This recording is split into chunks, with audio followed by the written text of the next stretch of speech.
the menacings of Tinubu's sacked ministers.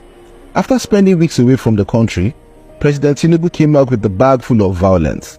For his first major move after resuming his presidential duties physically, he fired 5 ministers on Wednesday, October 23rd, and replaced them faster than most people replace their exes. Why did President Tinubu fire these guys? Let's give you the gist. Minister of Women Affairs Uju Kennedy. Barrister Uju's sins were many. Here are some of them.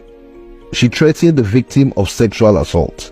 In September 2023, a leaked audio recording surfaced online where Uju Kennedy was heard threatening to jail a female student from the University of Calabar.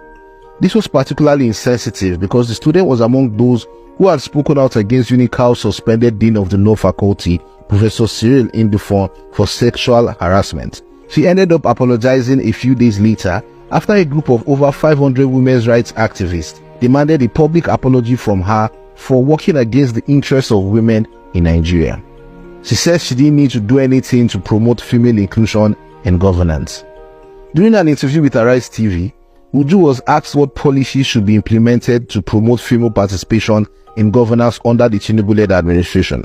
In response to this question, she said, "When it comes to President Bola Ahmed Tinubu, believe me, I don't need to do anything." This didn't sound like the response one would expect from the Minister of Women Affairs, who is passionate about female inclusion in government. She justified spending 1.5 million to fuel 6 vehicles in her convoy. In July 2024, some members of the House of Reps raised concerns about some of the former minister's suspicious expenses. They wanted to know why her ministry spent 45 million on a New Year party, 20 million on sanitary pads, and another 1.5 million of fuel for the convoy that accompanied her on a work trip to Anambra State. In response, Uju expressed surprise that she could even be challenged for spending millions on fuel.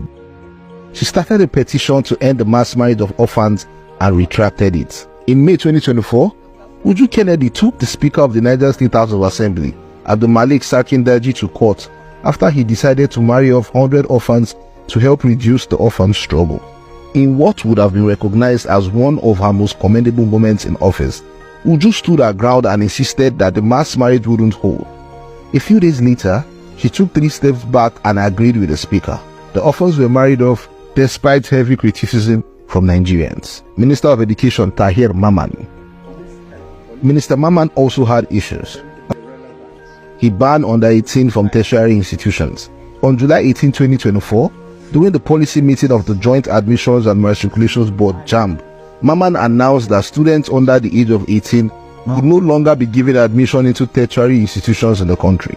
This minister's directive drew much outrage from stakeholders at the meeting, so he shifted it to take effect in 2025. Minister of Youth Development Jamila Biu Ibrahim. For someone who was the youth minister, many youths didn't even know her. In July 2024, while Nigerian youth plans to protest against bad governance and extreme hardship in the country, the minister said there was no need to protest because the government is already addressing these issues, and also because the economic hardships we are facing today is not limited to Nigeria. For some time now, Nigerian youths on X have complained about the minister's reluctance to communicate with the demographic she was supposed to represent, by sometimes refusing interviews and also locking her X account. This led to some of them calling for her sack way before Tinubu reshuffled his cabinet. Minister of State for Housing and Urban Development, Abdullahi Gwazo, he wasn't active enough. Since he assumed office, Gwazo has not been involved in any major controversy, but he has one sin: inactivity. Apart from news about his dismissal, not much is written or known about the minister's performance. Minister of Tourism Lola Adi John. Unlike Gwazo, you could say the Minister of Tourism was fairly in the news. However, her ministry did not have much to show for it. During the anniversary of her 1 year in office in May, the minister mentioned her key achievements. However, none of them had any tangible effect.